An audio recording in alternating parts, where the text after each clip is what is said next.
Assalamu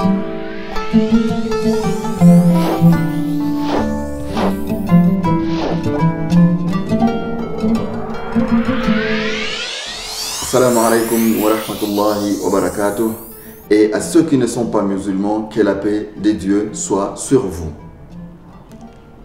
La Bible, les saintes écritures chrétiennes, contient plus d'enseignements que les chrétiens n'ont jamais eu accès. Si vous dites à un chrétien que la Bible enseigne l'islam, il ne croira jamais.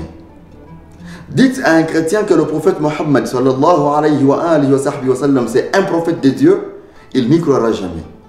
Pourtant, ces enseignements sont dans le livre qu'il a tous les jours, tous les dimanches à l'église et qu'il lit à la maison, mais on ne lui a jamais permis de découvrir la vérité. Parce que les dirigeants, les chefs des églises chrétiennes font tout leur possible pour que les chrétiens ne sachent pas c'est quoi la réalité des messages qu'il y a dans la Bible.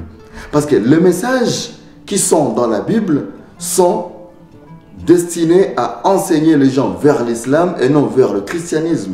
Et ceci, je ne le dis pas parce que nous, musulmans, nous aimons trop la Bible que le Coran. Nous avons le livre d'Allah subhanahu wa ta'ala qui est le Coran, mais après avoir lu la Bible, on a découvert que la Bible enseigne plus l'islam que le christianisme.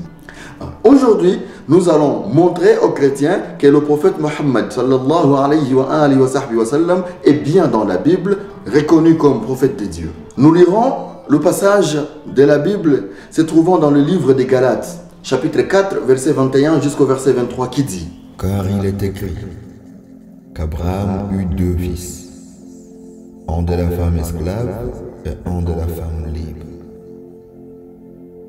Mais celui de la femme esclave naquit selon la chair, et celui de la femme libre naquit en vertu de la promesse. Ces choses sont allégoriques, car ces femmes sont deux alliances. L'une du mont Sinaï, enfantant pour la servitude, c'est Agar. Car Agar, c'est le mont Sinaï en Arabie. Et elle correspond à la Jérusalem actuelle, qui est dans la servitude avec ses enfants. Ce verset nous montre, selon la Bible, que Dieu a promis à Abraham deux alliances. Ces deux alliances dépendront de ses deux épouses, Sarah et Agar, les enfants de ces deux épouses, dont Ismaël, fils d'Agar l'esclave, Isaac, fils de Sarah, la femme libre. Paix de Dieu sur eux tous. Et tout le monde, musulmans, chrétiens et athées, sont unanimes que l'accomplissement de l'alliance de Dieu à Abraham par son fils Isaac est la venue du grand homme de Dieu, du grand monsieur, le prophète Isa ibn Maryam, Jésus, fils de Marie, alayhi salatu wassalam. Mais chrétiens, comme ceci est dans la Bible, comme la Bible montre que Dieu a fait deux alliances, une à Isaac, une autre à Ismaël. Avez-vous déjà posé une question? Quel est le grand prophète de Dieu qui est venu des descendants d'Ismaël pour qu'il soit l'accomplissement de l'alliance de Dieu à Ismaël?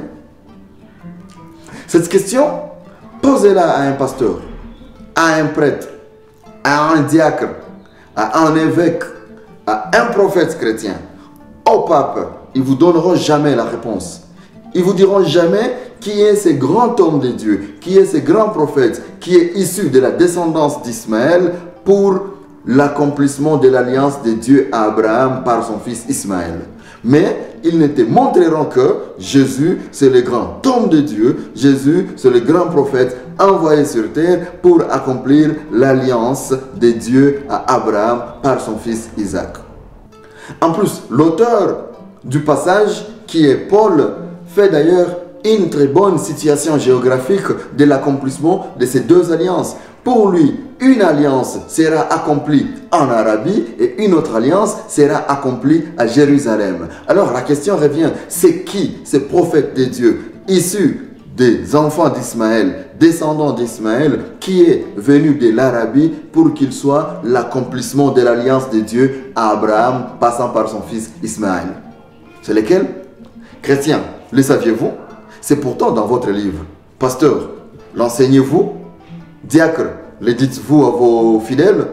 Pape, évêque, prophète. Ceci fait partie des enseignements bibliques cachés aux chrétiens parce que leurs chefs religieux ne voudront pas bien avoir des réponses comme c'est Muhammad sallallahu alayhi wa sallam qui est ce grand prophète venu d'Arabie, descendant d'Ismaël, pour l'accomplissement de l'alliance de Dieu à Abraham par son fils Ismaël. Chrétiens, lecteurs de la Bible, le savez-vous? Assalamu alaikum wa rahmatullahi wa barakatuh.